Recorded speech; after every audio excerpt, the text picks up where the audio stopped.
Hello, my name is Dr. Kathryn Garforth from Garforth Education, and this is the Right to Read initiative. And our initiative, we're trying to get information out to teachers and educators who are interested in making sure that all students get the right to read. Today, I am very fortunate to have Kate Winn from This Mom Loves join me today, and we're actually doing a 2-day thing. So today we're talking about Kate's journey to the science of reading, and then tomorrow we're going to see what instruction looks like in her kindergarten classroom. And she might be known for a quote from Today's Parent where she said, "I'm a kindergarten teacher and the way that I've been teaching reading is wrong." And I think many of us can relate to that because our teacher education programs did not give us the support and the understanding of how to teach reading. It was the expectation that kids would get there on their own. And if there was a problem, you wouldn't have to worry about it because that's what special education was for. So hello, Kate. Why don't you give us a little bit of background about yourself? Sure. So I have been teaching for 22 years. I teach in Ontario. I think our board has the longest name, the Peterborough, Victoria, Northumberland, Clarington Catholic District School Board. So we just call it PBNC.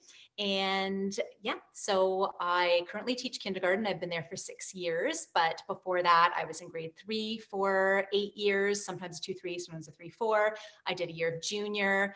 I taught for 3 years. I was an itinerant teacher with the school board working with gifted students. And then I actually started my career 22 years ago with 4 years of teaching core French. So I've had quite a range of different experiences. At one point, I did a bit of Rotary with 7-8 language as well. So lots of different things under my belt, but definitely kindergarten my focus now. And I'm so excited to be here talking to you. Well, thanks for joining. So let's go back to where it all started. Your teacher education program, what did that look like? So I did the Trent Queen's concurrent education program. It was a really excellent program, great reputation. I enjoyed it very much. I felt like I was prepared to teach because I didn't know what I didn't know. And also I knew at the time with my core French credentials that French would be where I was starting. So I think also I wasn't as focused on what I might need to know, in a homeroom class. So I just, jumped right into teaching. And when I look back at what we did in Teachers College, a lot of it, like we certainly had a language class, like we had any other class, but a lot of it was more, maybe the language comprehension side of things, but a lot of things like talking about how to run literature circles or novel studies. I remember doing some certain things with poetry. So not that that wasn't valuable, but I don't remember any actual instruction on teaching the foundational skills of reading. So if I had jumped right into, a primary homeroom, I don't know where I would have started with that because it really just isn't something that I think we learned about. So then, my teaching career began and I, had all the experience that I told you about. When I was teaching, junior or even the older primary grades, like all my years in grade 3, I love literacy. It's my favorite subject. And I thought I was doing a really good job. And I think I was doing a fairly good job, but I still didn't know what I didn't know. So, my kids were progressing in their PM benchmark levels. Like I thought they should be. I would always have those couple of kids that were way behind, but they'd be pulled out for special education. And so it was kind of like, well, I don't know, how do I teach decoding? That's not for me. I'm not sure what to do with that. It was kind of, somebody else's thing. And I didn't know what I could be doing with them in the classroom. So that was kind of how I felt with those guys. Some of the things that were popular, like guided reading, I feel like I kind of had some instincts at the time because there were certain things where I just thought, no, I don't like this. This isn't working. Like I really tried to maximize whole group stuff.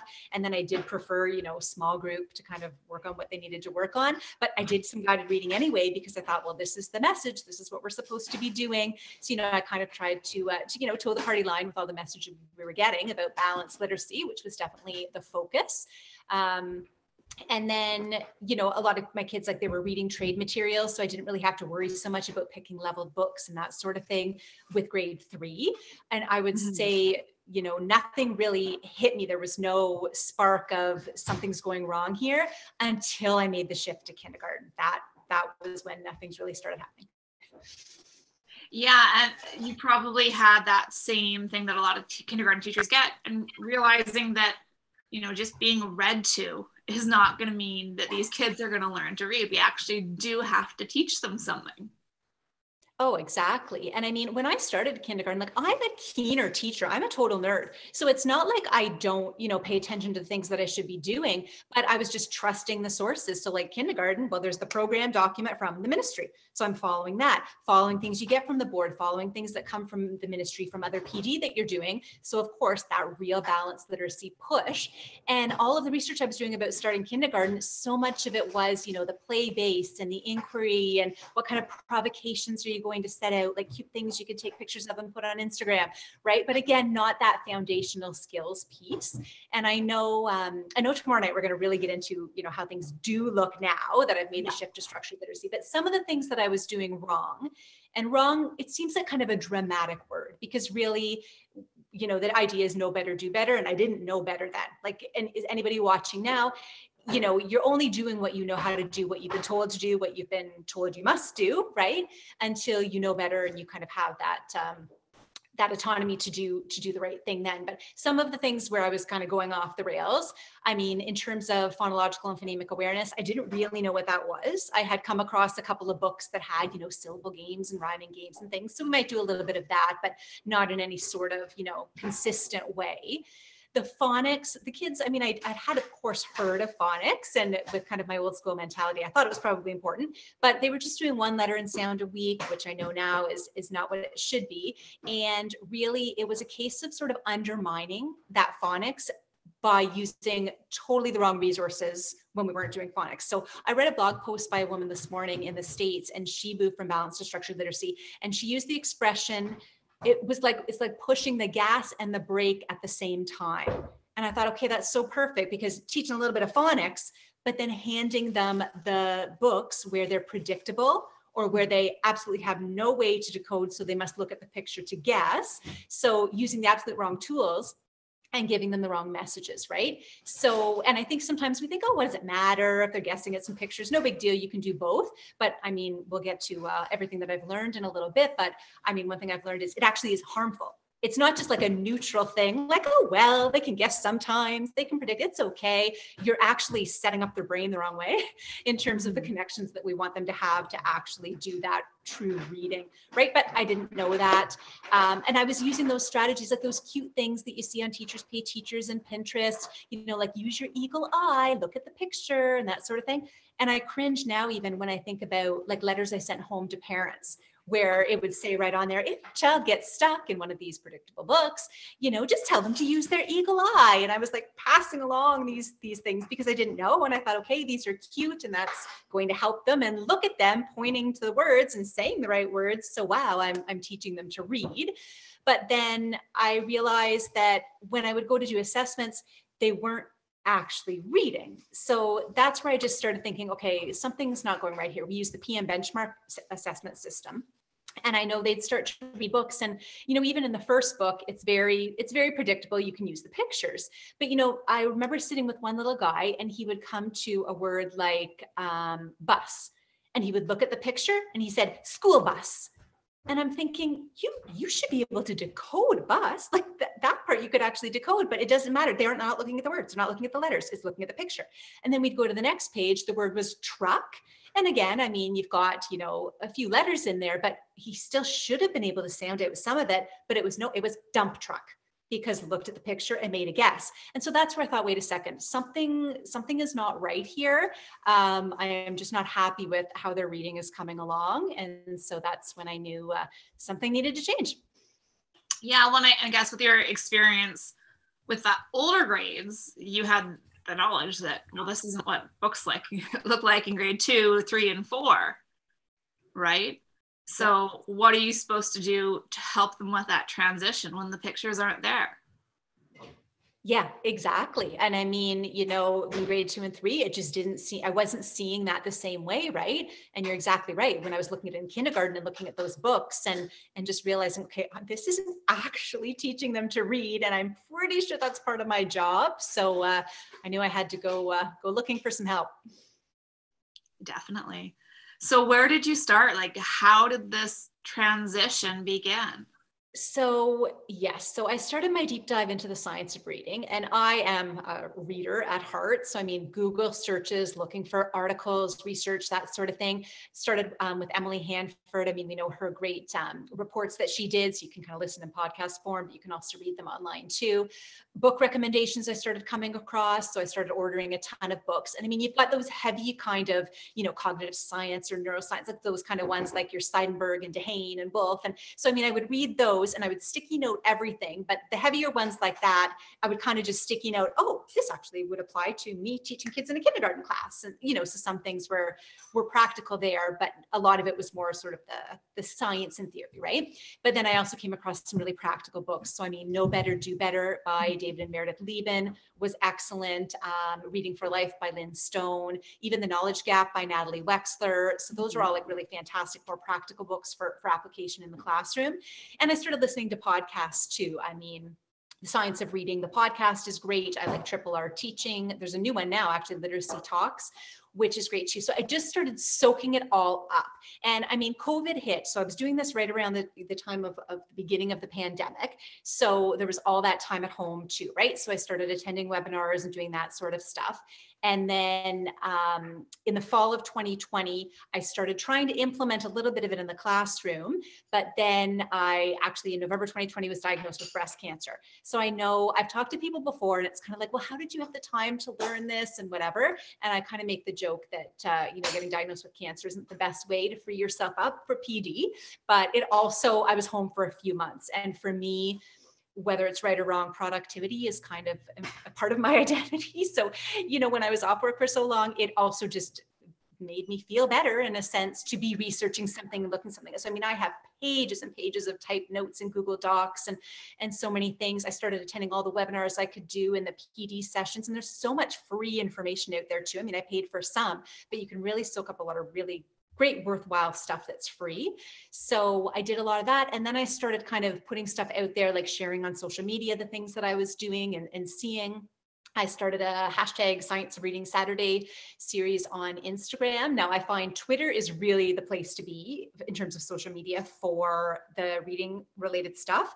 But on Instagram, I was also kind of trying to hit parents too. So even though it's not necessarily the biggest professional following on my Instagram account, I also wanted parents to start learning about this as well. So that was sort of that piece of things. And then it ended up an editor saw the things that I was doing on there, and that created a whole other part of the journey. Yeah, well, and it's the story that I hear again and again from teachers. There's that one thing that just doesn't click with how they've been taught, and then that causes them to look elsewhere, whether it's their own child struggling with reading and they're like, wow, I'm a teacher, I should be able to teach my child to read. Or it's that student that really sticks out and it's like, wait a minute, something's not right here. And it can be very difficult to come to that acceptance. Like, yes, I've done training, I shouldn't be able to know how to do this, but I can't. And I think our teacher education programs are filled with great knowledge, but we need to be realistic about the expectations we're having with the knowledge going into the teacher education programs. You don't just go into teacher education programs straight out of high school. You have courses that you have to take to get there. When you're doing courses like English, you're not learning how to teach reading, and you're not learning that foundation. You need to go to linguistics to get some of that knowledge, about phonological awareness and phonemes and articulatory gestures. And I'm not saying every teacher needs to know these, but teacher education programs need to acknowledge the vast range of knowledge and experience their pre-service teachers are coming in with. And that's not a negative thing. It's just being realistic about expectations that we have for the program, and realizing that we need to start at square one and go into the elements of what reading is, how we change the brain, so that it can become a reading brain, and the steps that we need to go to get there, so that all of our students get access to the right to read. And I think the Ontario Human Rights Commission's report does a really good job about explicitly outlining the things that we need to include in this, so that all teachers, and we're not just talking about kindergarten teachers here, if we're looking at the larger frame, it's going to take if we change today all of the teacher education programs to include this, it would take about 30 years for every teacher to have this in their pre-service training, right? Yeah. So we need to make sure that we have the changes to the pre-service changing, but also the professional development. And while you had the mixed blessing of breast cancer to get this knowledge, not everybody has that time or ability to do that deep dive in. I mean, it all depends on, what you have to do to prepare when you're a beginning teacher, just starting out, getting all those resources and everything organized. We need to make sure that there's professional development in place to provide teachers with this knowledge. Yeah, oh, for sure. And, I was actually just on a phone call today with the new literacy consultant for our board, and we were just talking about, professional development and what teachers need to know and who needs to know when and that sort of thing, because that is going to be such a huge piece of it. And I mean, you're right. Just a couple of things that you said made me just triggered things I wanted to mention. Like, one is I've realized what a great resource our speech language pathologists are with our board, because in their training, they did get way more of this than we did, right? So, I mean, there are disciplines where they're getting more of this information as opposed to, in the teacher training program. So you're absolutely right. It needs to be way more explicit and take us back to, the foundational skills and work our way up. It's not just about, Shakespeare and that sort of thing. Like, if you're taking university English courses, that's what you're doing. You're not talking about how the brain learns to read. So certainly that's going to be important. And you're right, the professional development for the current in-service teachers, because we do need to bring people up to speed. But how you also mentioned, parents who are teachers, and I think, I know you had Nancy Young on talking about the ladder of reading, the whole idea that, some kids need even more explicit instruction than others. And so I think that was something with me when my girls both learned to read really easily. I didn't see what actually goes into it, right? Like, if they're not in that group that needs the explicit instruction. And so many teachers I've come across who have learned about the science of reading, especially the ones who have, become really passionate about it and advocates for it or whatever, they have discovered it through their kids who have struggled to learn to read. And you're absolutely right. It's because they would sit down with their kids and think, okay, well, wait a second, I'm a teacher, and you can be a really good teacher, because as I said, we didn't know, and you don't know what you don't know. And so you can be sitting down with your child thinking, well, darn, like, what's going on wrong here that I can't even teach my own child how to read? What's the problem? And so many people, that's how they discover it, is because of their own children. Because when you have kids in your class, I think also you can sometimes have that, well, you don't know about the family, and maybe they're not read to, and there's sort of those things that you're not sure about that could be factors, and maybe they are, maybe they aren't. But with your kids, as a teacher, that you are reading with your children at home, and you're surrounding them with books and, so much literacy, and you're doing the right things. And so then when they still can't read, that's a real warning sign, right? So definitely, I think that's how a lot of teachers came across it before, because now the science of reading is starting to get a lot more publicized, and especially now in Ontario with Right to Read. But the ones who, go back a little ways longer, I really think it's a lot of them found it because of their own kids. Yeah, definitely. And, going back to that, the teacher education and professional development, I think, we need to make sure that every teacher has a basic course in phonics at all grades, because when you're doing the letter of the week, it takes you 26 weeks to get through the alphabet, or even if you do a couple letters in a week. But it's realizing there's also digraphs and understanding what a digraph is.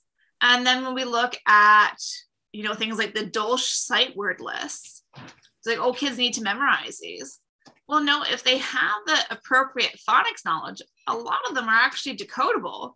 And you're not going to the word the saying it's, that TH is a digraph. Yeah. And you teach that. And that's a digraph that you should teach early. Just like NG. It's not g. Yeah. Right? So you see little kids sounding out words g for sing. Well, it's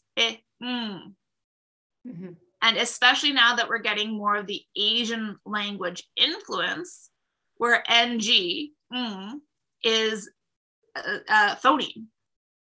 And we're seeing it in the spelling patterns, you know, for last names and everything, and realizing that it is not g, right? Yeah. And you see those kids just at the beginning, and then you can see them, how their mind's changing. Okay, well, when I'm spelling, it's SING, and I should be saying sing, right? Or bring. And it's just learning about these things. And it's things that a lot of teachers are individuals who learned how to read easily. And they were able to internalize the code, and through experience and exposure to the spoken language, they were able to pick these things up.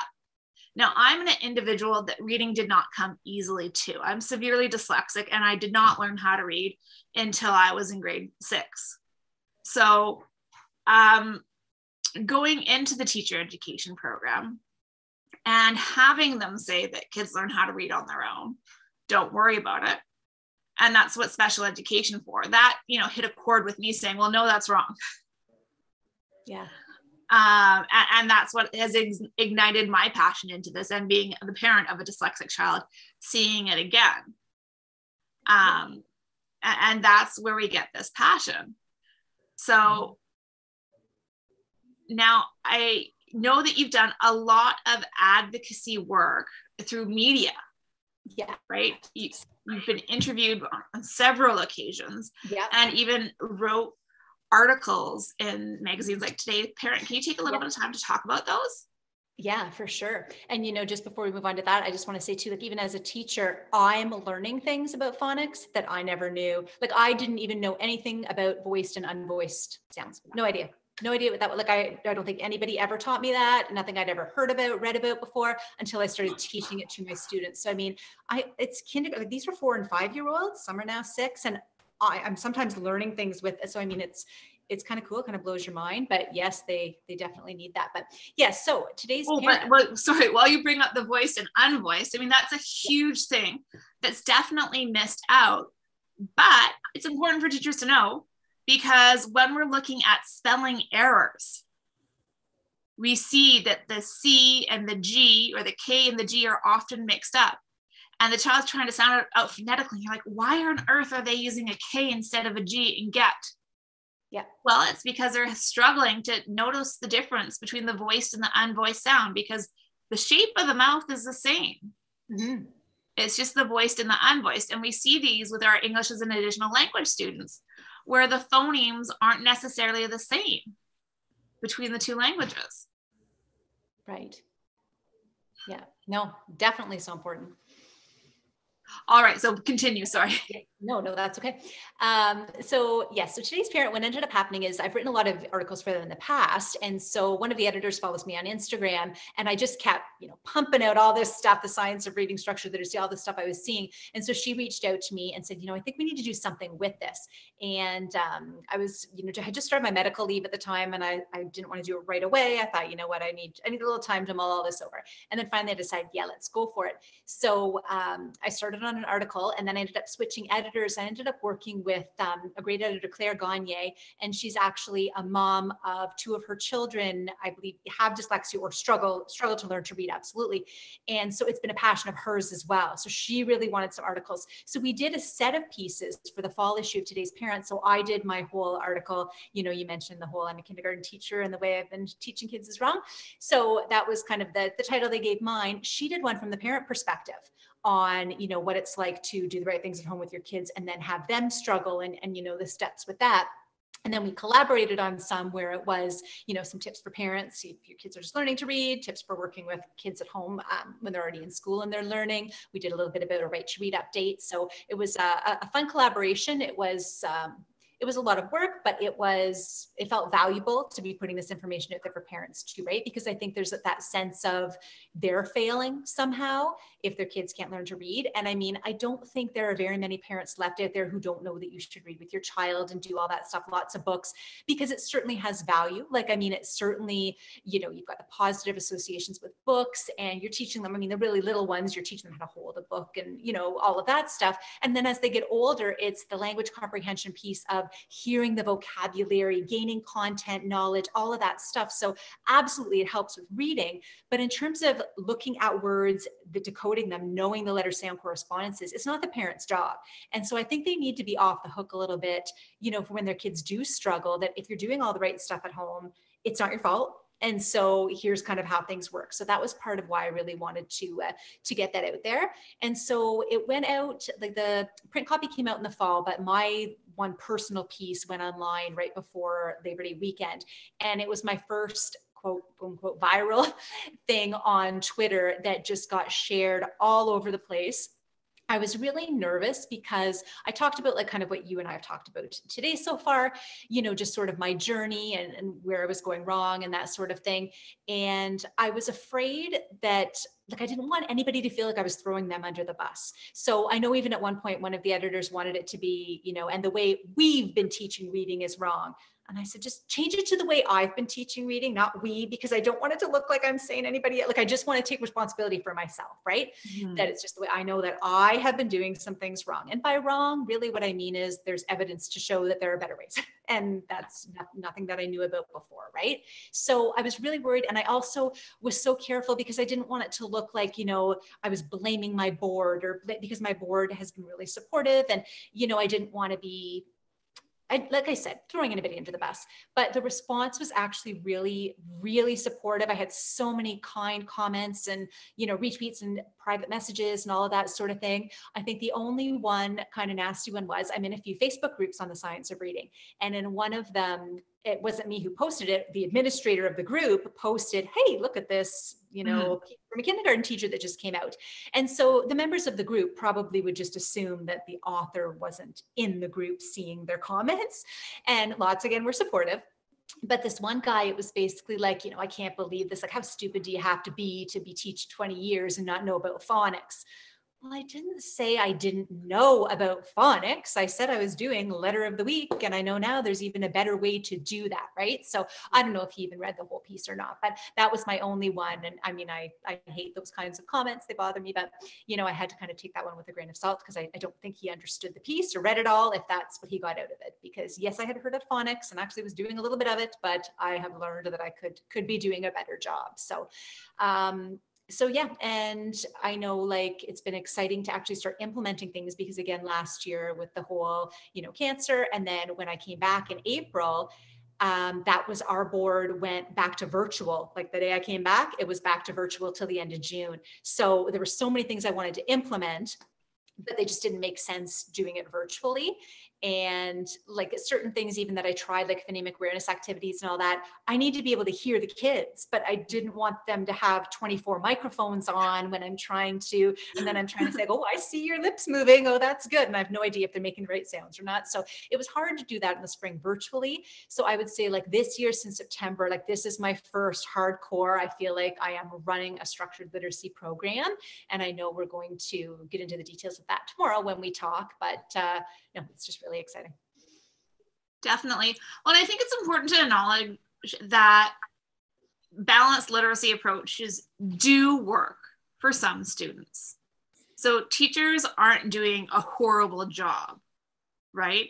They are teaching the way that has been in vogue since the 80s.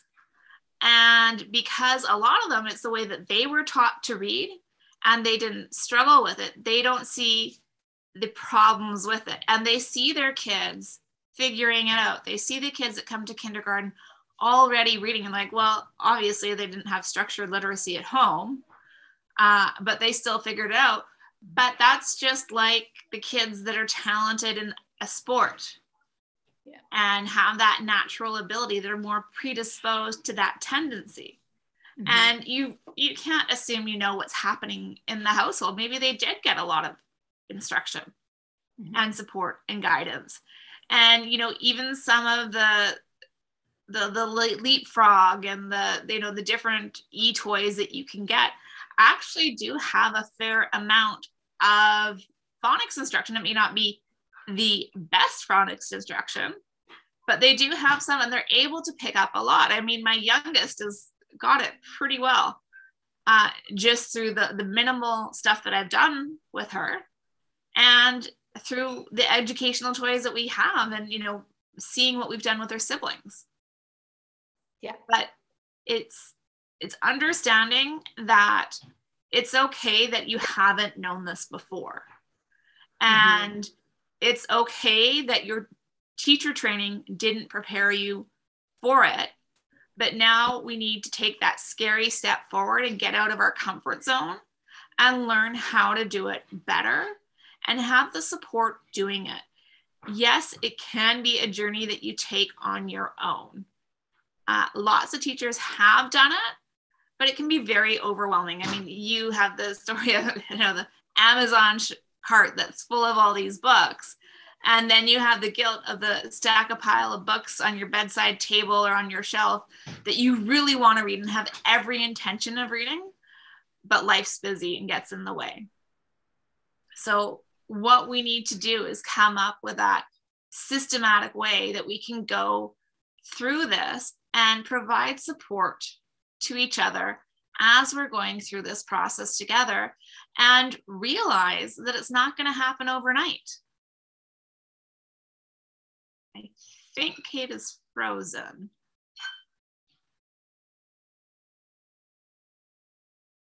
Kate, are you there?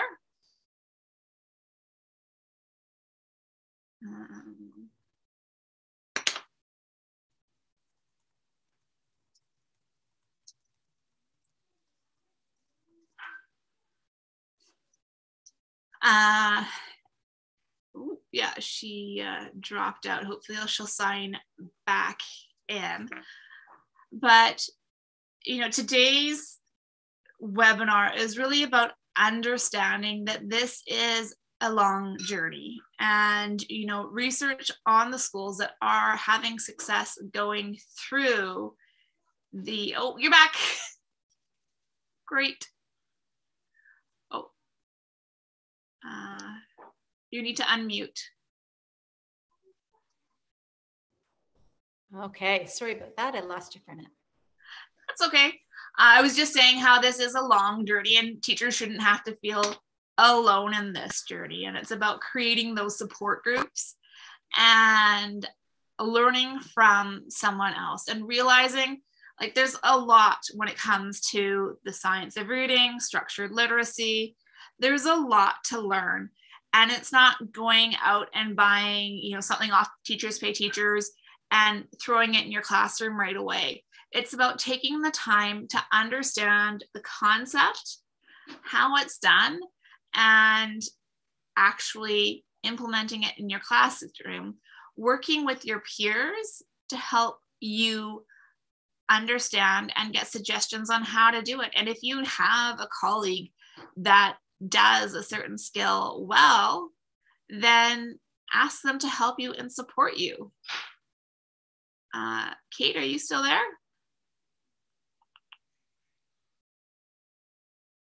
I think she might be having connection issues.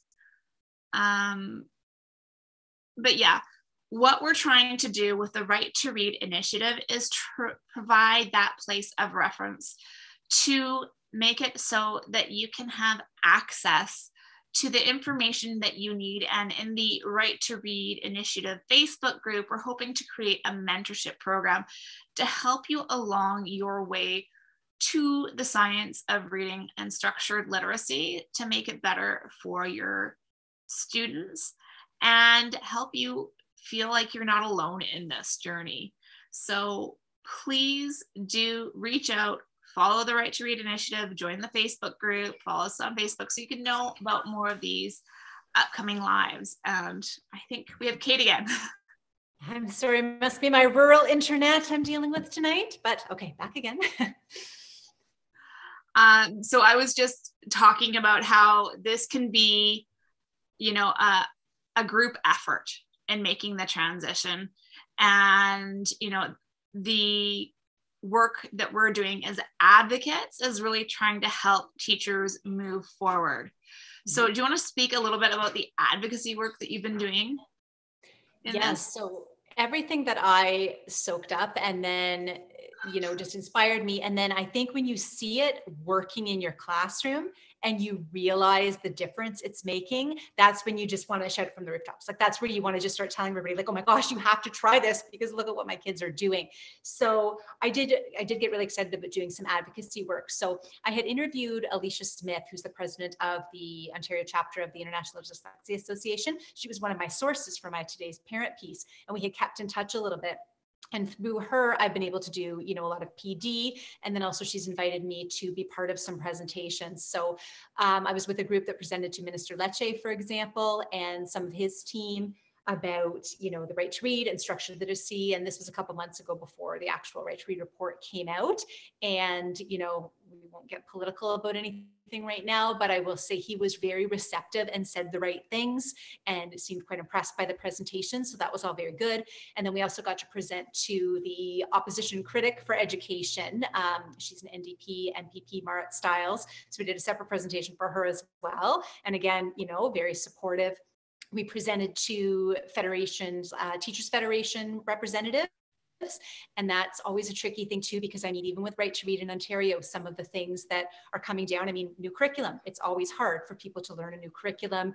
Do we have the resources? Do we have the PD? That sort of thing. The idea of a screener, how do teachers feel about being mandated to do something like that? And I mean, I will say I totally see the importance of it, and I will be trying to convince teachers as much as I can if there's any pushback on that, because I also do appreciate, we have a policy in Ontario in terms of, having teacher discretion in terms of assessment tools and things like that, because there was a time that we were all, being required to use certain things and we didn't see the value, and it kind of added to the workload and all of that. So absolutely, I stand for teachers' rights. And I do still think that, doing this screener is going to be very important and something that we want to do. So, it's also important that we've got those teachers' federations, that they know what's going on. They know why this is important, why we want it.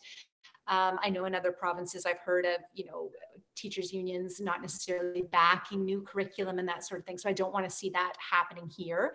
I got to present to the organization for directors and superintendents in our province, which was exciting. There were more than 100 of them that attended that. So that was really neat. And then I also just did a little mini kind of a book talk, sharing 5 favorite science of reading books at the IDA Right to Read Symposium that was held a couple of weeks ago. So it's just been really fun, great experience for me. And again, I just feel like it's, I'm giving something back and I'm sharing. And, the ultimate goal really is we want all kids to read. And I feel like if I can do anything, if I can help, I want to keep doing that. I've made great contacts as well. Like I know you had Kim Lockhart on talking about structured literacy with FSL. She's amazing. And it wasn't until we were doing some things with IDA and emailing back and forth that we realized, oh my goodness, we went to university together. And we hadn't even made the connection. So I mean, fun to reacquaint with people, but just I've made so many new friends, and you just start to feel like, oh, a question will come up and I'll think, oh, there's that SLP that I know now. I'll ask her what she thinks. Or, oh, I know somebody in that board that's using that screener. I'm going to ask them about their screener. And everybody's just so amazing. And I want to be one of those people too, that anybody watching, if you have any questions that you think I can help you with, don't ever hesitate to reach out, because I'm just so enthusiastic about all of it. One of the great books I read was The Art and Science of Teaching Primary Reading by Christopher Such. And after I read it, I just thought, okay, I wish more people could read this book. And you know what? I talked to my principal first, and then I emailed my superintendent, and it kind of works out because she was my principal like 20 years ago near the start of my career. And then she was my principal last year, right before she was made superintendent. So, we've got a great relationship. And I just said, I read this book. I would be happy to facilitate a book study, but like, can you give that the green light and send out the memo and that sort of thing? And she was so supportive. So we did that. We decided we would close it at 50 applicants. And within a couple of days, we hit that. And so we had to turn people away and make a wait list. And that's been going really well. We've had 2 out of 5 sessions, talking about that book. So that's something exciting that we've been doing. And then also, I know you mentioned earlier, like I do some TV segments too. And I've been doing those for years. I actually do them for Global's The Morning Show now, which is a national morning program. But I haven't really delved too far into the science of reading until the one I did on the March break, and I did 6 myths about learning to read for parents. And I would say that was my second viral, piece of media, because that just went all over the place. Like I was getting retweets and replies, like, across Canada, of course, the States, the UK, Australia. I had somebody from Romania follow me and message me about it. Like, it's just crazy, all the different places that people are excited about the science of reading. And then of course the parent community too, right? When that was intended for parents, I had a lot of people saying, I'm going to use this at a parent meeting, a parent council meeting, that sort of thing, because parents need to know, the myths about reading and kind of the truth about how the brain learns to read. And I mean, not everybody needs to know every single technical detail, but there are some things I think that parents and teachers alike all need to be aware of. So, it's been really, it's been fun, and it's been hard work to do a lot of this stuff. And I know somebody made a joke the other day, like, oh, you can probably retire early now with all these extra things. Like, no, if this, I'm not getting paid. Volunteer? Yeah. I mean, yes, when I did an article for Today's Parent, or, those sorts of things, yes. But I mean, when I'm just doing little presentations and webinar, all of that sort of thing, that's, that stuff is just me being excited and wanting to help. So yeah, I'm just, really thrilled to be involved in all of this. And the biggest thing is just seeing the kids, because I've thought about, would I want to just, kind of, take a different path with my career and do more teaching about this with adults and that sort of thing. But it's really being in the classroom. That's where it feeds me, because I'm just seeing how it works, and I'm seeing the kids, like, and just to think, like, I taught them to do that, and now they're reading. Like, there's just, I don't know, a joy or a sense of fulfillment that I get. And I know it's cheesy, but hey, it's keeping me going right now. Well, and it's like when you have a child and they first begin to learning to walk or talk, and that pride, right?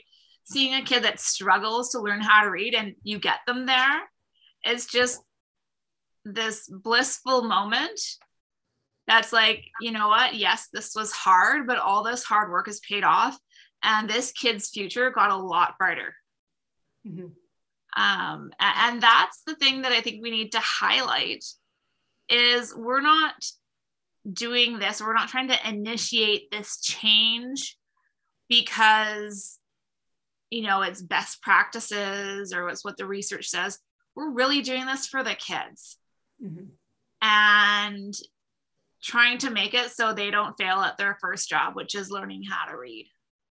Yeah. And the negative consequences that are associated with it, right? Yeah. And I mean, I think the better, we haven't talked about, the 3 tiers or anything tonight, but the more we can do with kids in our tier 1, like our whole class, our instruction, like right from the get-go, I think we're going to be able to relieve some of the pressure from, the special education system, and, who needs tier 2, who needs tier 3, because you'll always have some, with severe difficulties who are going to need some extra help. So the idea isn't that we're going to eliminate special education entirely, but I do joke with this sort of at my school, because she runs Empower programs, which are fantastic.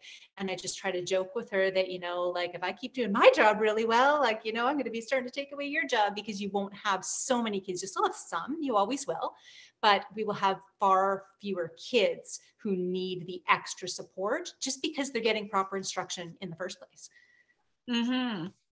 Well, and that means that the special education teacher can really focus on the intensive intervention that student needs, and save the parents from having to go find it outside of school, after school, with money that's not available, because it's expensive to do those after school tutoring programs. They're not always quality ones available where you live.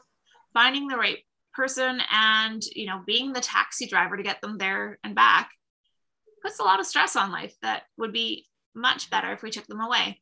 And I know I've spoken with a lot of school psychologists, and sometimes when they're doing psychoeducational assessments, which is something that is used to diagnose a learning disability, and at this point it's still required to get that formal diagnosis, they are struggling to say that this child definitely has a specific learning disorder in reading, because they can't say that they've had the quality instruction that was needed to exclude it from just being, they just haven't been taught. Mm-hmm. And that's the problem that we see with the discovery-based, inquiry-based learning, as we're leaving kids to learn it and infer it, discover it on their own. But what about those kids that don't? And those are the kids that we're trying to do this structured literacy approach. And it's easier as a classroom teacher to teach it to everyone than not to. And the research is showing that those kids that are getting it already still benefit from it. Yeah. And the more that you understand about the English language and how its spelling and writing happens, you're able to pepper in little comments here and there. I was talking to someone earlier today, and they mentioned they had a very precocious student in their kindergarten class, and they were teaching the letter S, representing the sound S. And this little child raises her hand saying, well, I have that sound, but I don't have that shape in my name. So on the spot, the teacher was able to say, oh, well, do you know what? There are other letters that can represent the sound S. One of them is the CE that we see in your name, Alice. And being able to use that teachable moment for that incidental teaching. Well, yes, not all of your students are going to get it, but those higher students will. Yeah, no, I find I do those things as well too. And I mean, you know, and it's funny because we've got our sound wall, and we'll talk about that tomorrow, I'm sure, but, you know, and then putting the kids by the sound. And so for almost everybody, it lines up nicely because the sounds are pretty much, you know, what you would expect. But, you know, I mean, I don't want to use kids' names here, but there are a couple where it is just sort of like even the first letter of their name, it's like, okay, that's not the way we learned it. So I'm going to have to tell you that, you know, that one's an R-controlled vowel. So that's why we're not saying it the way that you think you're supposed to say it, but we will talk about that later, right? So yeah, I mean, and there are kids who are ready for that sort of thing. And I mean, we did short vowels, but we've got an Olivia. So we talked about how, okay, but sometimes O also has the O sound, you know, because you do sort of use those examples, but you're right. And I mean, we know that there are those kids that absolutely have to have the explicit instruction or they're never going to get it. And there are the ones that benefit from it and can get more from it. And then there are the ones that might make those connections. And I think it's important to note too, even the ones who, and I think a lot of it's luck, that their brains can make those connections. They don't need the explicit teaching. They don't need as much. They still are forming those same pathways. It is still the sound letter meaning all matching up together for them. It's just they didn't need the explicit instruction to get there. So it's not a case of, oh, they're just sight word learners, or like some of those things like, oh, they just need whole words or they just learned from whatever. However it is that it all processed, they still do have to make those connections in their brain with the letters and the sounds.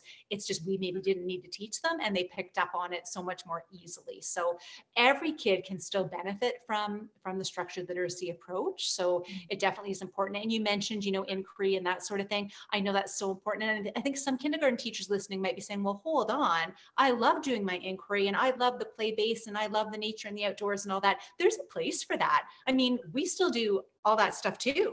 But we still have a few moments in the day where we have explicit lessons and we do a little bit of paper and pencil work, which not everybody's quite, you know, comfortable yet with in kindergarten.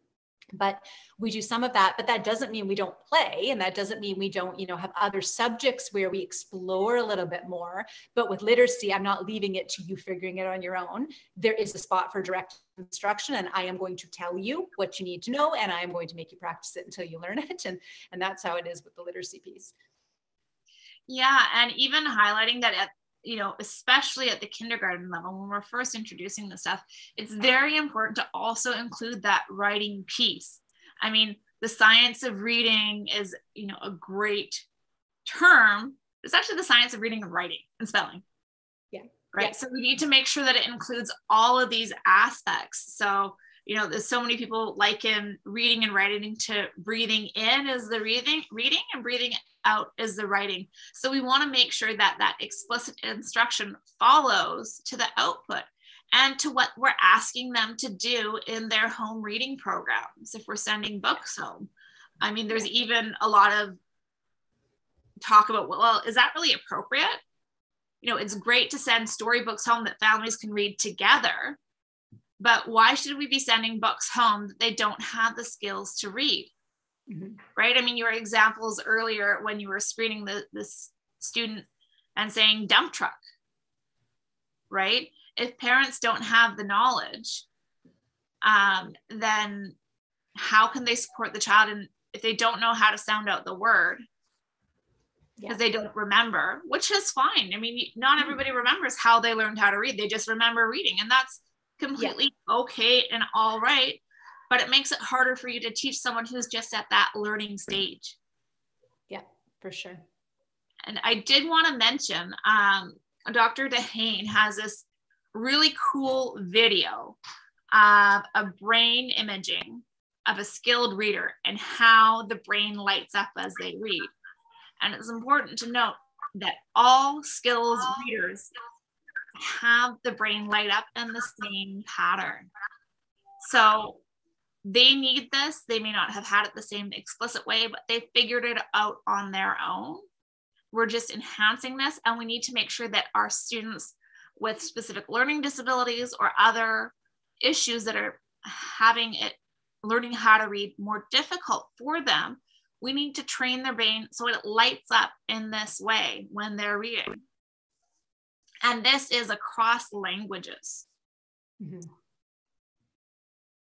So that's, that's the thing. And that's why these journeys to the science of reading and structured literacy or structured language and literacy are so important, just so we have a better understanding, because as educators, we are professionals and we have to commit to being that lifelong learner and realizing that it's not the days where you could get your degree and just do everything that you learned at the beginning all the way through your career, because there is this active, fast-paced, changing science of reading. And the stuff that we're talking about today is going to be advanced upon, and we'll have a better understanding of best practices of how to do it within the next few years. And we need to keep current with the research and keep our practices changing so that we're doing the best that we can from the beginning and not just get in that comfortable place and glide. Yeah, I think we're going to be need to prepare for a lot of changes with literacy as things all play out. But I think, here in Ontario with the Right to Read recommendations, I think we have a really good, path to follow, and I think it's going to lead to some really valuable change here. Yeah, and you know what? People around the world are recognizing that the recommendations and the information in this document are so valuable and really lead the way for how ministries and education departments can make positive change going forward to make sure that their teachers have the knowledge that they need to teach reading and that their students get the instruction that they need to learn. One of the things that you brought up was the screening. And here in British Columbia, we do have mandatory assessments at grade 4 and grade 10.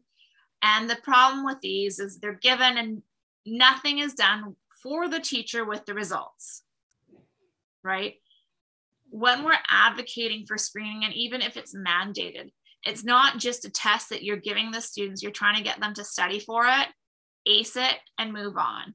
The screening methods and the screening measures that you should be doing are ones that are only going to take a few minutes, and you're going to take that information from the screening measure and apply it to your instruction so you can better meet the needs of all of your students in the class.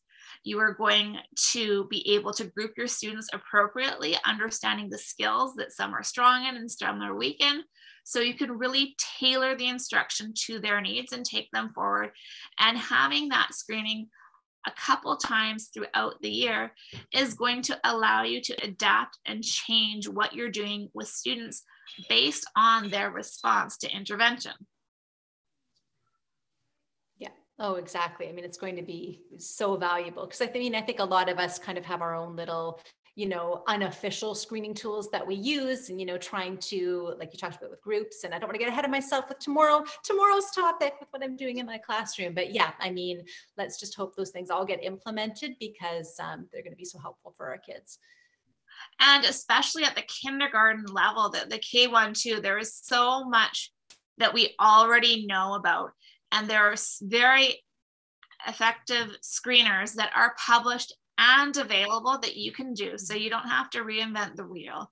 You can use it and it'll chart it, it will give you the results, and it will say, okay, these students need this, these students need that. So it's very prescriptive, taking that work away from you, and you can just focus on the interventions that you need and understanding how to support those students. So while it may seem like this big, huge project to take on and learn and master, if you have the support, learning to use the screening measure and have the support your first couple times using it and understanding the results, if you put the effort in, I promise you, you're going to see results, because these ones that have been created are looking at those pre-reading skills that, if you don't change, will give you a prediction of where they're going to be at in grade 4. And this isn't new. We've been seeing these for 20 years. It's just taking time getting that research into practice. Yeah, I'll be interested to see whether, like the Ministry of Education here in Ontario, if they mandate one specific one for everybody to use, because I know, like our superintendent was saying at a meeting the other day, like, wouldn't that be amazing to have provincial data, right? Like the whole thing.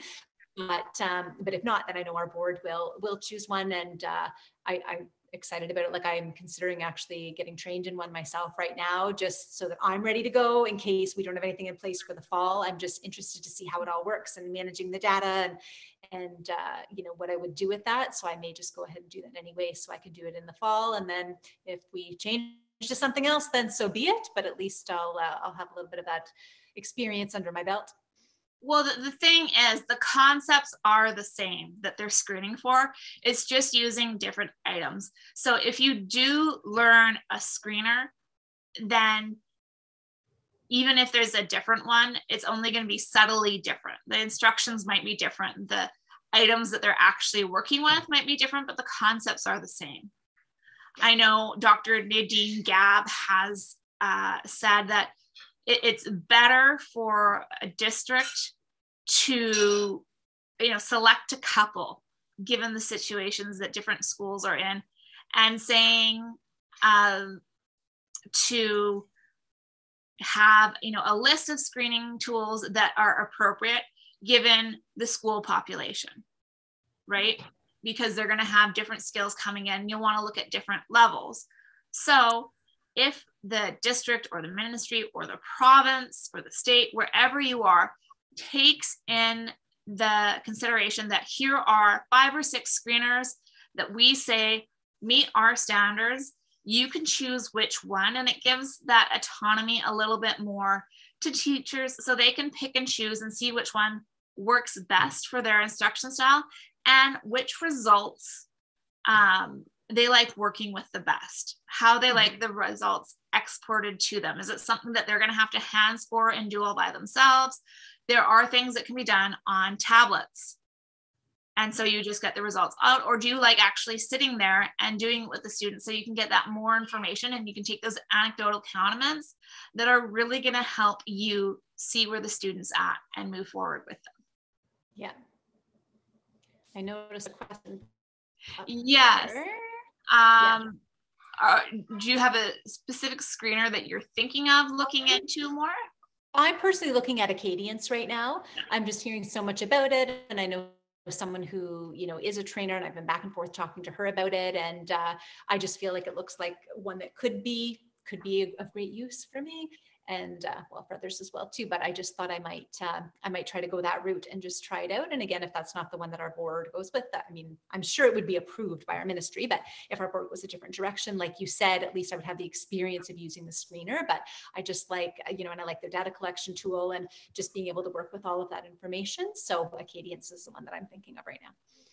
Yeah, and it's important to know that all screeners are not the same, and they're not created equally. There are some programs out there that have a very balanced literacy focus, and they have screeners associated with them that again are looking at things that aren't going to give you the information that you need for your students. Like if they're looking at the Dolch sight words and using that, that's not going to give you the information that you need to look at your students. You're going to be wanting to look at phonological awareness, phonemic awareness. You want to look at real word and pseudo word, which are words that are phonetically regular, that they have to sound out so you can see them actually using those word attack skills. Because especially at these early grades, it's easy for kids to memorize the words, but not really understand. How often do we use cat? Yeah, exactly. And then looking at the spelling, and in those kindergarten 1-2 years, I think it's really important, actually, even in the later grades, is sitting them down and getting them to print their alphabet. This may not be part of many screeners, but that's something that you can do in your classroom to see how long it takes them to write the alphabet. Looking at their letter formation, and every time they stop, do they have to go back and start back at A to figure out which letter comes next? Because these are all things about automaticity and fluency that are going to inform your instruction. Because if it takes so long for your child to sit and print the alphabet, knowing how to shape the letter, if that hasn't gotten to automaticity, they're going to continue to struggle. And that's a skill that you need to work on with them. Yeah. All right. Well, thank you so much for joining me today, Kate. I'm really looking forward to our conversation tomorrow, where we actually get to see the type of activities and how you approach teaching literacy in your kindergarten classroom. Thank you so much for joining me. Yeah, thank you for having me. We'll see you tomorrow.